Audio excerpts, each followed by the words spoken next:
Emperor penguin. Emperor penguins look adorable, but their parenting strategy? Brutal. The mother lays one egg in the Antarctic winter, the harshest environment on Earth.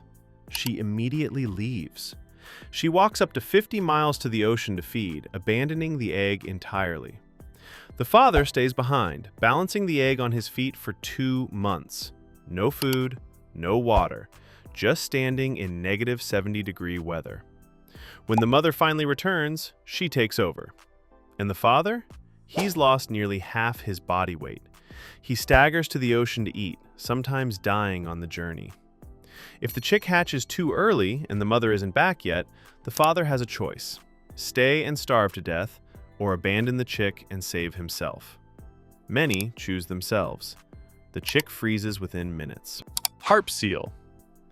Harp seal mothers seem devoted at first. They nurse their pups on the ice, feeding them milk so rich it's 60% fat. The baby gains 5 pounds a day. But here's the thing, it only lasts 12 days. After less than 2 weeks, the mother just leaves. No warning, no gradual weaning.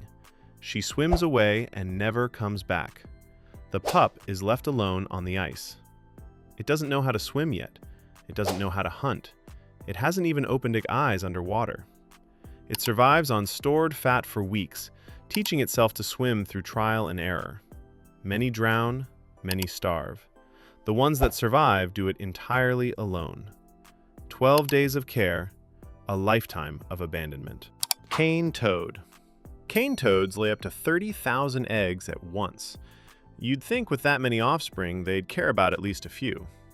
They don't. The moment the eggs are laid, the parents disappear. Zero supervision, zero protection. But it gets worse. When the tadpoles hatch, they're cannibals. They immediately start eating each other. The faster ones devour the slower ones. It's a feeding frenzy of siblings. The parents? They're nowhere near. They've already moved on, possibly laying another 30,000 eggs somewhere else. Cane toads don't raise their young. They mass produce them and hope a few survive the massacre. Hoopoe bird. The hoopoe bird has a defense mechanism for its chicks, and it's disgusting. When predators approach the nest, the mother and her babies do something unique. They spray liquid feces at the threat. But that's not the parenting failure. That's actually protective. The real issue? The chicks are left alone for hours while both parents hunt. During that time, older chicks often attack and kill younger siblings for more food. The parents return, see the dead chick, and do nothing. They don't intervene. They don't stop the attacks. Survival of the fittest starts in the nest, and mom and dad are fine with it. Some catfish species are mouth brooders. The father keeps the eggs in his mouth to protect them. Sounds caring, right? It is, until he gets hungry. If food is scarce, the father just eats the eggs.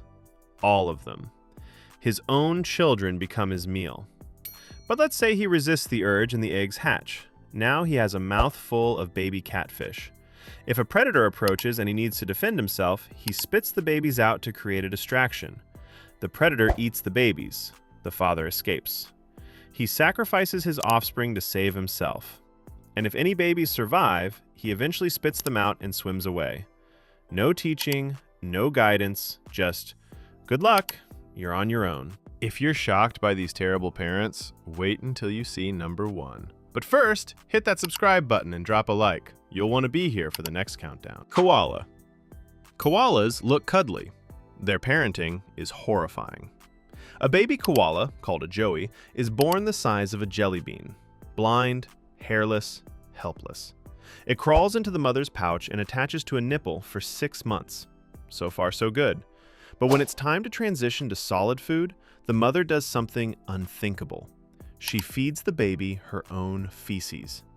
Not just any feces, a special kind called pap, a partially digested eucalyptus paste that comes directly from her intestines.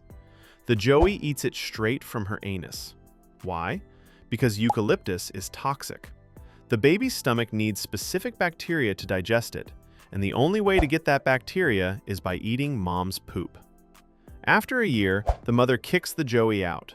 No preparation, no gradual independence, just, you're done, leave. If the joey doesn't leave, she abandons it. Polar bear. Polar bears give birth to twins most of the time, sometimes triplets. But here's the reality.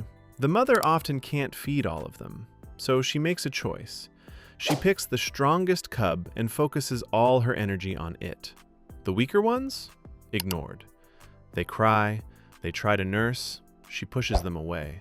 Within days, they starve or freeze to death. And it gets darker.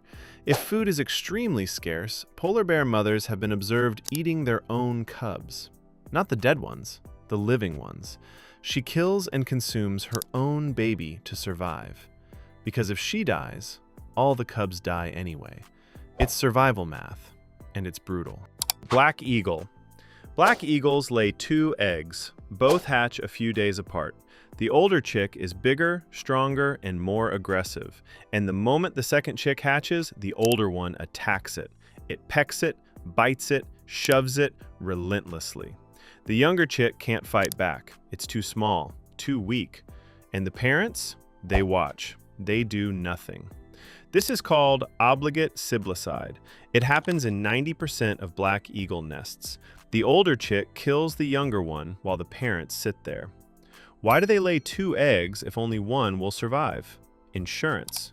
If the first egg doesn't hatch or the chick dies, the second one is the backup. But if both hatch, one is guaranteed to die. And mom and dad let it happen. Giant panda. Giant pandas are one of the most beloved animals on Earth. They're also terrible mothers.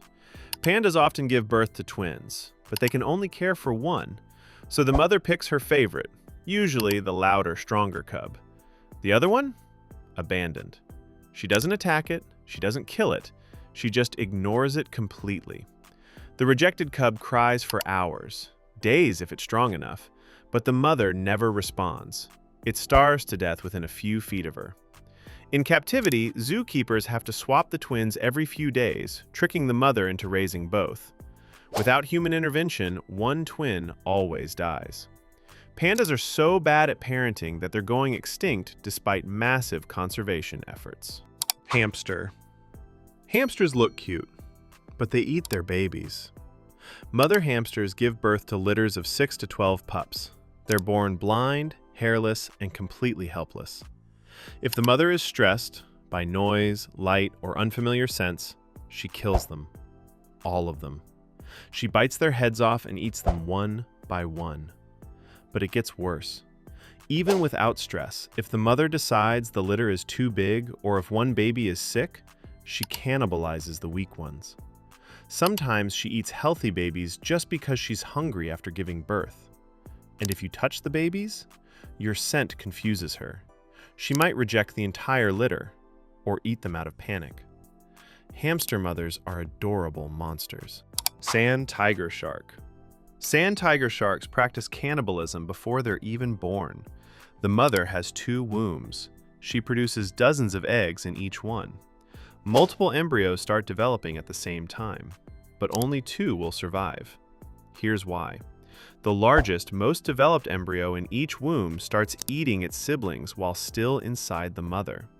It attacks the smaller embryos, devouring them one by one.